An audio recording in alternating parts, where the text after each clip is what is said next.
আছে। সেই bus stop থেকে আমাদেরকে বাসে উঠতে হয়েছিল, আবার ওই বাস স্টপে আমাদেরকে নামতে হয়েছিল। মানে মাঝখানে ইচ্ছা করলে আমরা বাসে উঠতে বা নামতে পারতাম না। বাসের মধ্যে নিচেও বসার ব্যবস্থা ছিল আর ছাদের উপরেই বসার ব্যবস্থা ছিল। আমরা তো মাথায় টুপি আর চোখে সানগ্লাস পরে বাসের ছাদেই বসে পড়েছিলাম।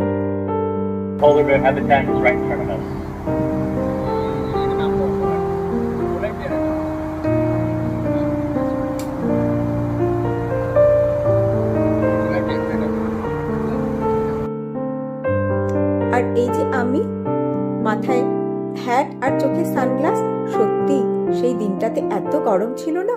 আসলে জুলাই মাসে যে আমেরিকাতে এতটা গরম পড়ে আমার ধারণার বাইরে ছিল। তারপরে বাসের মধ্যেই আমাদের চোখে পড়লো রোপওয়ে। আর তখনই সিদ্ধান্ত নিয়ে নিয়েছিলাম যে রোপওয়েতে করে মানে উপর থেকে একবার জুটাকে তো পুরোপুরি দেখবই।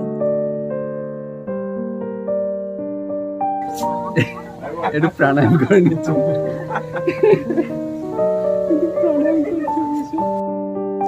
আমার হাজবেন্ড কি বলল শুনলেন? গরিলাটি নাকি প্রাণায়াম করছে। সত্যি গরিলাটা না প্রাণায়াম পোজেই বসেছিল। আর এইরকম জুতে গরিলা দেখার অভিজ্ঞতা আমার এই প্রথম। এই দেখুন, এই গরিলাটাকে দেখেছেন? ঝোপঝাড় নিয়ে খেলা করছে।